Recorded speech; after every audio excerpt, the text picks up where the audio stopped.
என்ன அவன் ரொம்ப நேரமா கண்ணாடியை பார்த்துங்கிறான்? ஹலோ பிரதர், என்ன ரொம்ப நேரமா கண்ணாடியை பார்த்துட்டு இருக்கீங்க? அதுவா, என் மூஞ்சி ஃபுல்லாவே கொப்பளமா இருக்கு, நிறைய கொப்பளம் இருக்கு. அதுதான் ஏன்ட்டு எனக்கு தெரியவே மாட்டேங்குது. கொப்பளம் எதனால வருதுன்ட்டு உங்களுக்கு தெரியுமா? ஓ, பிம்பிள் எதனால வருதுன்ட்டு தெரியணுமா? வாங்க சொல்றேன். அதாவது நம்ம உடம்புல நம்ம ஸ்கின்ல செபேசியஸ் கிளாண்ட் அப்படின்ட்டு கிளாண்ட்ஸ் இருக்குங்க. அந்த செபேசியஸ் கிளாண்ட் என்ன பண்ணும் அப்படின்னா செபம் அப்படின்ற ஒரு ஆயில் சப்ஸ்டன்ஸை ப்ரொடியூஸ் பண்ணும். அந்த ஆயில் சப்ஸ்டன்ஸுடைய வேலை என்ன அப்படின்னா நம்ம ஸ்கின்ல வந்து மாய்ஸ்சரைஸை மெயின்டைன் பண்றது தான் அதனுடைய மெயின் ஒர்க். இப்போ இந்த ஸ்கின்ல இருக்கக்கூடிய செபேசியஸ் கிளாண்ட் அதிகமான செபத்தை கிரியேட் பண்ணி அந்த செபம் வந்து நம்ம ஸ்கின் ஃபுல்லாவே சின்ன சின்ன போர்ஸ் இருக்கும் இல்லையா, அந்த போர்ஸை பிளாக் பண்ணும்போது நமக்கு அது பிம்பிள் வருது.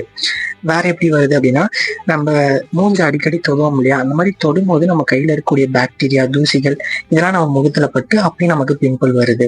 அதுக்கப்புறம் நம்ம ஒரு நாள்ல ரொம்ப அதிகமா பொல்யூஷன்ல சுத்துறோம் அப்படின்ற பொழுது பாக்டீரியாஸ் இதெல்லாம் வந்து அந்த நம்ம ஸ்கின்ல இருக்கக்கூடிய போர்ஸை பிளாக் பண்ணி பாக்டீரியாவை உள்ள ட்ராப் பண்ணி நமக்கு இன்ஃப்ளமேஷன் ஆவோ அல்லது பிம்பிள்ஸ் ஆவோ வருது. இந்த பிம்பிள்ஸ் நம்ம ஆக்னி அப்படின்ட்டு கூட சொல்லலாம்.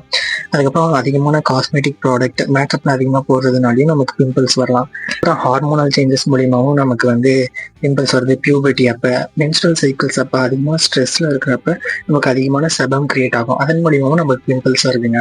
இது எப்படிலாம் அவாய்ட் பண்ணலாம் அப்படின்னா, ஒரு நாளைக்கு ஒரு 2 வாட்டி ஃபேஸ் வாஷ் பண்ணுறது, அதிகமாக மேக்கப் போடாமல் அப்படியே போட்டாலுமே நைட்டு தூங்க போகிறதுக்கு முன்னாடி அதை ரிமூவ் பண்ணுறது மூலியமா இதெல்லாம் அவாய்ட் பண்ணலாம். அதுக்கப்புறம் வேற எப்படி அவாய்ட் பண்ணலாம் அப்படின்னா, அதிகமாக ஹெல்தியான டயட் மெயின்டைன் பண்ணுறது, அதிகமாக தண்ணி குடிக்கிறது, இதெல்லாம் மூலியமாகவும் நம்ம பிம்பிள்ஸ் அவாய்ட் பண்ணலாம். இப்போ உங்களுக்கு அந்த பிம்பிள் ரொம்ப அதிகமாக இருக்குது, அது ரொம்ப பெயின் தருது அப்படின்னா நீங்கள் ஒரு டெர்மட்டாலஜிஸ்ட்டை கன்சல்ட் பண்ணலாம். That's all. பாய். அப்புறம் ஒரு நிமிஷம், பிடிச்சிருக்கா?